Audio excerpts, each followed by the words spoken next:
Hi friends, ನಮಸ್ಕಾರ. SSEM dot 3777ಗೆ ತಮಗೆಲ್ಲ ಸ್ವಾಗತ. ಇವತ್ತಿನ ರೆಸಿಪಿ ಗ್ಯಾಸ್ ಬಳಸದೆ 10 ನಿಮಿಷದಲ್ಲಿ 2 ಬಗೆಯ ಸ್ವೀಟ್ಸ್ಗಳನ್ನು ಹೇಗೆ ಮಾಡೋದು ಅಂತ ನೋಡೋಣ ಬನ್ನಿ. ಅದಕ್ಕೂ ಮುಂಚೆ ಇನ್ನೂ ಯಾರಾದರೂ ನನ್ನ ಚಾನಲ್ನ ಸಬ್ಸ್ಕ್ರೈಬ್ ಆಗದೆ ನೋಡ್ತಾ ಇದ್ದರೆ ಪ್ಲೀಸ್ ಸಬ್ಸ್ಕ್ರೈಬ್ ಮಾಡುವ ಮೂಲಕ ನಮ್ಮನ್ನು ಪ್ರೋತ್ಸಾಹಿಸಿ. ಬನ್ನಿ ಹೇಗೆ ಮಾಡೋದು ನೋಡೋಣ. ಮೊದಲಿಗೆ ಇಲ್ಲಿ ಹುರಿಗಡ್ಲೆನ 1 ಕಪ್ಪಷ್ಟು ತಗೊಂಡಿದ್ದೀನಿ. ಅರ್ಧ ಕಪ್ಪಷ್ಟು ಸಕ್ಕರೆ ಮತ್ತು 2 ಏಲಕ್ಕಿನ ತಗೊಂಡಿದ್ದೀನಿ. ಒಂದು ಮಿಕ್ಸಿ ಜಾರ್ ತಗೊಂಡು ಅರ್ಧ ಕಪ್ ಸಕ್ಕರೆ 2 ಏಲಕ್ಕಿನ ಚೆನ್ನಾಗಿ ಪುಡಿ ಮಾಡ್ಕೋಬೇಕು. ಸಣ್ಣಗೆ ಪುಡಿಯಾದ ನಂತರ ಜರಡಿ ಮಾಡ್ಕೊಳ್ಳೋಣ.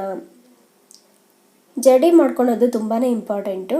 ಸ್ವೀಟು ತುಂಬ ಚೆನ್ನಾಗಿ ಬರುತ್ತೆ ಪೌಡ್ರ್ ನೈಸಾಗಿದ್ದರೆ, ಅದಕ್ಕೋಸ್ಕರ ಚೆನ್ನಾಗಿ ಎಲ್ಲ ಜರಡಿ ಮಾಡ್ಕೊಳ್ಳೋಣ.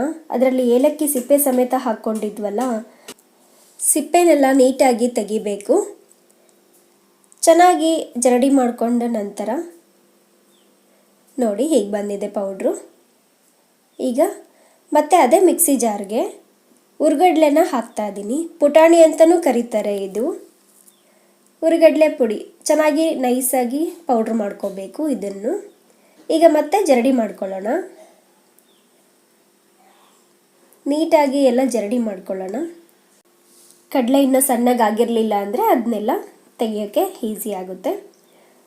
ಚೆನ್ನಾಗಿ ನೈಸಾಗಿರೋ ಪೌಡ್ರು ರೆಡಿ ಆಯಿತು. ಈಗ ಸಕ್ಕರೆ ಪುಡಿ ತೊಗೊಂಡಿದ್ವಲ್ಲ, ಅದಕ್ಕೆ ತುಪ್ಪದ ಸ್ಪೂನಲ್ಲಿ ಒಂದು 4 ಸ್ಪೂನಷ್ಟು ತುಪ್ಪನ ಹಾಕ್ಕೊತಾ ಇದ್ದೀನಿ. ತುಪ್ಪ ಹಾಕ್ಕೊಂಡು ಚೆನ್ನಾಗಿ ಎಲ್ಲ ಸಕ್ಕರೆ ಪುಡಿನ ಅದನ್ನು ಮಿಕ್ಸ್ ಮಾಡ್ಕೊಳ್ಳೋಣ. ಸ್ಪೂನಲ್ಲಿ ಬೇಕಾದರೂ ಮಾಡ್ಕೊಳ್ಳಿ, ಕೈಲೇ ಮಾಡಿಕೊಂಡ್ರೆ ತುಂಬ ಚೆನ್ನಾಗಿ ಬೆರೆಯುತ್ತೆ ಎಲ್ಲ ಕಡೆ. ಚೆನ್ನಾಗಿ ಮಿಕ್ಸ್ ಮಾಡ್ಕೊಂಡ ನಂತರ ಹುರಿಗಡ್ಲೆ ಪುಡಿನ ಹಾಕ್ಕೊಳ್ಳೋಣ. ಸ್ವಲ್ಪ ಉಳಿಸಿ ಹಾಕ್ಕೊತಾ ಇದ್ದೀನಿ, ನೋಡಿ ಹಾಕ್ಕೊಳ್ಳೋಣ. ಈಗ ಸಕ್ಕರೆ ಪುಡಿ ಜೊತೆಗೆ ಎಲ್ಲನೂ ಚೆನ್ನಾಗಿ ಮಿಕ್ಸ್ ಮಾಡ್ಕೊಳ್ಳೋಣ.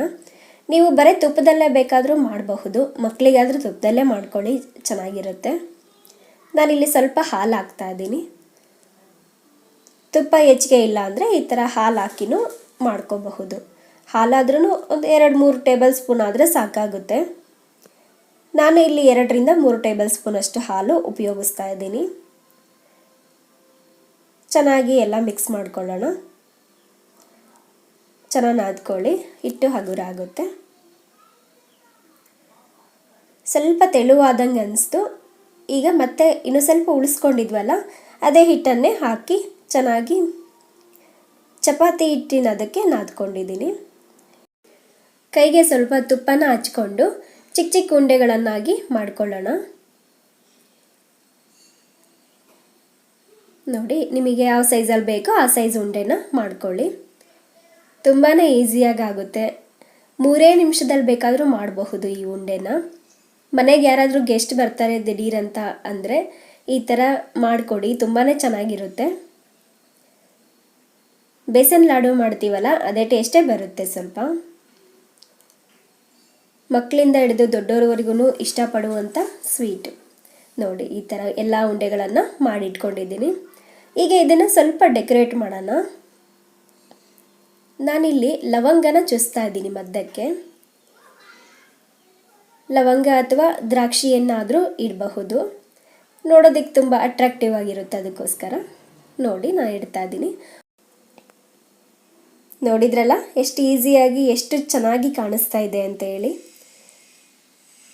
ಈಗ ಇನ್ನೊಂದು ಸ್ವೀಟ್ ಹೇಗೆ ಮಾಡೋದು ಅಂತ ನೋಡೋಣ.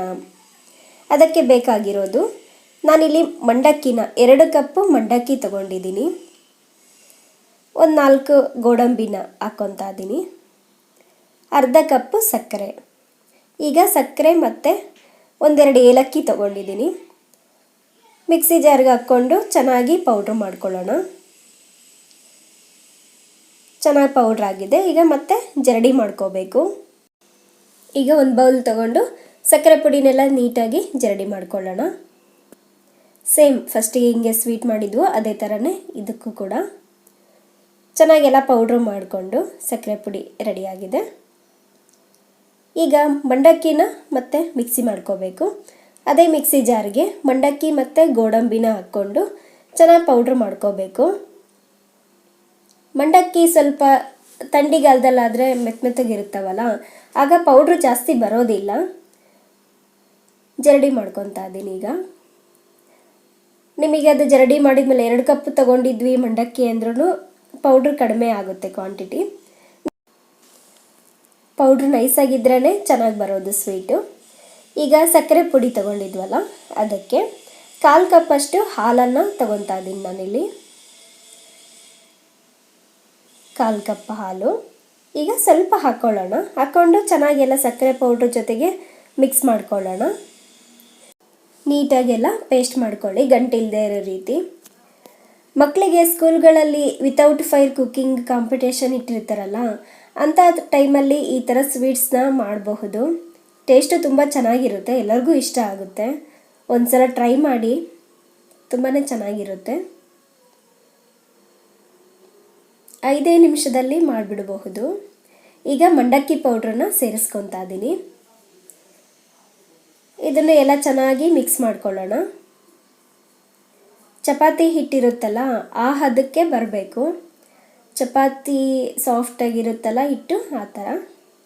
ಈಗ ತೆಳುವಾಗಿದೆ. ಇನ್ನೂ ಸ್ವಲ್ಪ ಮಂಡಕ್ಕಿ ಪೌಡ್ರನ್ನ ಹಾಕ್ಕೊತಾ ಇದ್ದೀನಿ. ಆಗಲೇ ಸ್ವಲ್ಪ ಉಳಿಸಿದ್ದೆ ಇನ್ನೂ ಪೌಡ್ರು, ಮಂಡಕ್ಕಿ ಪೌಡ್ರು, ಅದನ್ನೇ ಹಾಕ್ಕೊತಾ ಇದ್ದೀನಿ. ನಿಮಗೆ ತೆಳ್ಳಗಾಯಿತು ಹಿಟ್ಟು ಈ ಥರ ಅಂತಂದರೆ ಮತ್ತು ಇನ್ನೂ ಸ್ವಲ್ಪ ಇನ್ನೊಂದು ಕಪ್ಪು ಮಂಡಕ್ಕಿ ಹಾಕ್ಕೊಂಡು ಪೌಡ್ರ್ ಮಾಡಿಕೊಂಡು ಜರಡಿ ಮಾಡ್ಕೊಂಡು ಹಾಕ್ಕೊಳ್ಳಿ, ಚೆನ್ನಾಗಾಗುತ್ತೆ. ನೀಟಾಗೆಲ್ಲ ಮಿಕ್ಸ್ ಮಾಡಿ ನೋಡಿ, ಈ ಥರ ಆಗಬೇಕು. ಕೈಗೆ ಸ್ವಲ್ಪನೂ ಅಂಟ್ತಾ ಇಲ್ಲ. ಈಗ ಒಂದು ಪ್ಲೇಟಿಗೆ ಒಂದು ಸ್ವಲ್ಪ ತುಪ್ಪ ಹಾಕ್ಕೊಂಡು ನೀಟಾಗೆಲ್ಲ ಸವರ್ಕೊಳ್ಳೋಣ. ನಿಮ್ಮ ಕಡೆ ಇದು ಟ್ರೈ ಇದ್ದರೆ ಅದಕ್ಕೆ ಬೇಕಾದರೂ ಹಾಕ್ಕೋಬೋದು, ಬಟರ್ ಪೇಪರ್ ಹಾಕ್ಕೊಂಡು. ನಾನಿಲ್ಲಿ ತಟ್ಟೆಗೇ ತುಪ್ಪ ಸವರಿ ಅದಕ್ಕೆಲ್ಲ ನೀಟಾಗಿ ಸ್ಪ್ರೆಡ್ ಮಾಡ್ಕೊತಾ ಇದ್ದೀನಿ. ಈ ಸ್ವೀಟು ದಪ್ಪ ಬೇಕಾದರೂ ಮಾಡ್ಕೋಬಹುದು, ತೆಳ್ಳಗೆ ಬೇಕಾದರೂ ಮಾಡ್ಕೋಬಹುದು.